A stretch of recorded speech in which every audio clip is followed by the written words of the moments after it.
So if you don't know, don't do this. Xplore Nollywood is live on 92.3 Inspiration FM. Yes, someone has killed my vibe this evening because I was trying.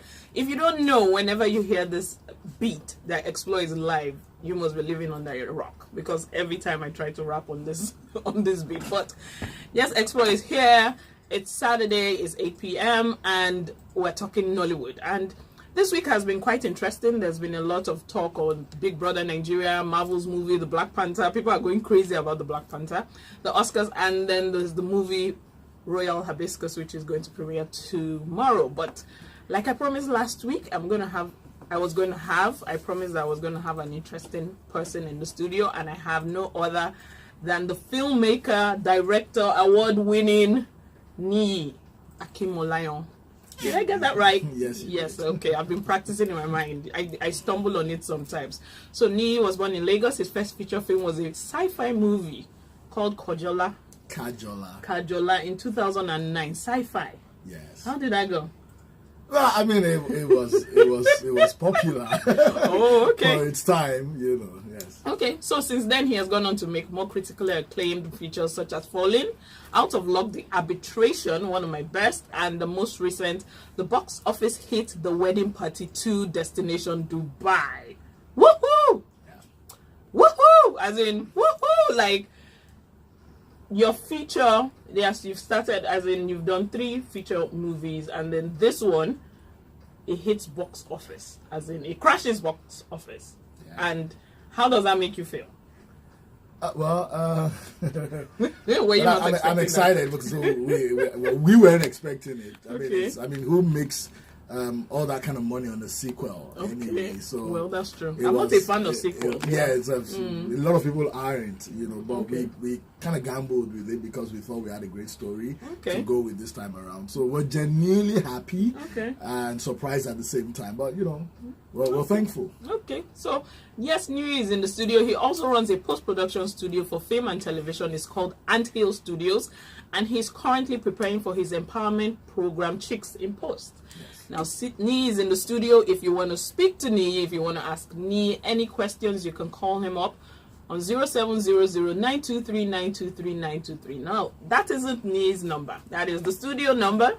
So you can call him right now and ask him any questions. But before we talk about his initiative, we're going to go into questions about his career, question about life, how everything started for him. I think there was one thing I was reading about in your bio, and I saw that you started from, I think, camera. So you were in camera, like you held the camera, as in you did that bit, you edited, you went into visual effects before you eventually became a director. Now, is this like the process people should go through, or is this like a personal thing for you? Explain that to us. I think it helps if you go through all these bits and pieces of the filmmaking process, especially if you want to become a director. So that way you have empathy for every, every group, that works on a film. So I started out, first as a graphic artist. Actually, I was doing graphic design, web design. So it's natural when you play with computers a lot, you get to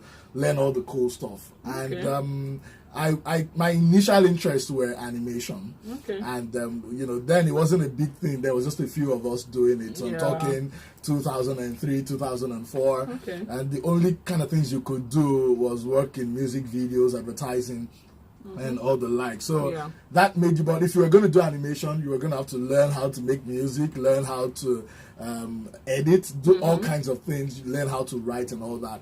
So because I needed to sustain myself, I found myself, living and sleeping in studios, and you would have to do whatever you find. So sometimes you would have to carry the camera, the next day you're holding the boom microphone, and you would do everything. But my core love then was in visual effects, editing, and animation. But I think that was a journey that I kept on with until I found out that I could actually put stories together, and I started, reading about directing, and I started experimenting, and here I am today. That's how it came about. I think most people just feel like, I just want to jump into one thing and let me just do that thing, as against the growth and the persistency that comes with that growth. That's very I important. think I was really, really impressed when I saw that. I was like, I remember my days in radio, when I used to be radio, as in we had to learn production stuff before we actually got to our decks, before one can actually be on air. Nobody really knows that bit of entertainment or production.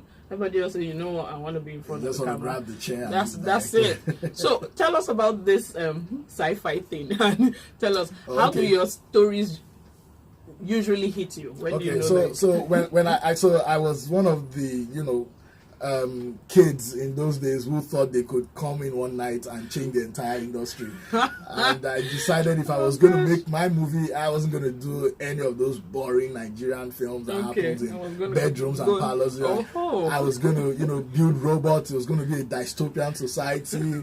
People who fight robots. It's Nigeria in 2059. I'd written the story actually while I was in school. I wrote the story like in 2003 because I was just having fun. And then those are the era of Matrix and all these cool films, and I thought if I was going to make a Nigerian film, I wasn't going to let anyone talk me into anything but this. And that was it's just a young kid who wants to do something really awesome, but that's how it started. And I always say that if I didn't do that, I probably wouldn't be where I am now if I didn't take that bold step, to make that kind of movie. Okay.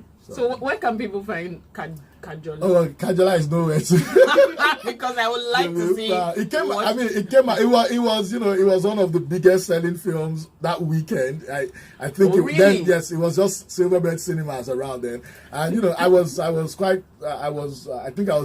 use the word infamous for it because people went to the cinema thinking they were going to watch Matrix. And wow! We did pull out the visual effects. We had Desmond Elliott. Oh wow! Yeah, he was. We had Kira, he watched, and a couple of people. The trailers are still online. Okay, I'm going to look for it. You should look for it. So, put it on Instagram. Yeah, so, it was, I still remember vividly the long queue. Everybody wanted to see who is this young kid? What is this film about? I still get calls till today saying, hey, Niyi, why don't we do Kajola all over again? You never know what people can. But I think it told me something then that people always wanted something new, something fresh. And I was willing to be that sacrificial lamb. It didn't turn out exactly as we hoped. We thought we were going to be very rich after the film. You thought you were going to blow us out. Yes, but it didn't happen. But it was a very important. I think that failure, was also crucial for me as a filmmaker. It did give you that wake up call. So Niyi is in the studio, director, editor, all-round nice guy. You can call him up on 0700-923-923-923 and ask him any questions that you want to ask him. He's here, so take advantage of that situation. Oh, do we have we don't have a caller right now, but tell us about working on the box office hit, The Wedding Party. Oh, okay. So the story of The Wedding Party is quite interesting because I did some bit of post-production work on the first one, so I got to meet, the team. And I was a big fan of the first one, the production values and, the marketing and everything. I just thought, oh my God, this experiment might actually work. And it worked. It was a big surprise to the producers and all. And I think they had seen The Arbitration, which was one of my films. Yeah. And a smaller film I did then for TV called Meet the In-Laws, which was just a comedy, about rivalry, in families. And they called and said, hey, Niyi, we're thinking about Wedding Party 2. Would you like to pitch? And that's how it started. So I pitched in for it. And, I got the call to jump, into the movie. I'm going to ask, how did it feel to be part of the initial controversy? So there was a controversy. We can't get that. As in, we can't go past that fact. Which controversy to be precise? The fact. Okay, we had. I know you know the controversy, but joining at that stage when there was an initial director that did part 1, and then you coming in part 2, because it's very rare, but it happens in Hollywood. Let's not even get into steps. People like to create controversy. The initial director is my very good friend, Kemi Adetiba. I thought she did an amazing job with the first one. I don't think there would be Wedding Party if not for Kemi Adetiba. But, she was, right now, she's working on her film. Yes. And I think, she had some really important stuff she was doing then. She was also working on King Women. Yeah. So they couldn't agree they couldn't agree on time and schedule for filming. But these things are made with money, and then there are investors, and then they want a certain time, and then Dubai was involved, and they needed someone else. So I guess it was just okay, who else can we call within a short time and get this job done? So it wasn't the controversy people were making it out to be. Okay. It was just business. Okay, it's business, it's filmmaking. We have to make our money. So tell me, is it the filmmaker's role to worry about what the audience wants in your own perspective? Well, if you're serious about having a career in this, you're going to have to, think about that. Because it's like having your sci-fi and you say, okay, because it was the era of the Matrix and all that, let me just bring it up. Ignore the audience. Okay. It took me 2 years working with people like Desmond Elliott, just going with him on set, being his assistant, learning the ropes, understanding the Nigerian audience. It took me 2 solid years. I didn't do anything until I eventually got my feet together. Like, okay, I think I now understand how to make movies for Nigeria. And that's still a lot of things that is, something that is really missing with a lot of young filmmakers, particularly directors. You need to understand the audience. Okay. So the audience, they evolve, they grow. We're not just going to slap our filmmaking on them. No, it's going to take a while. They're going to, and these things are in phases. There is a kind of movie the audience want now. Okay. Yeah. There will be the kind of, they will get tired when you keep giving them the same kind of movie, and then they will demand for more. Okay. That's when you need to understand that it's time to shift, it's time to evolve. But it's really crucial to understand your audience. Okay. Quite interesting. So the numbers again is 0700 923 923 923. So tell us about your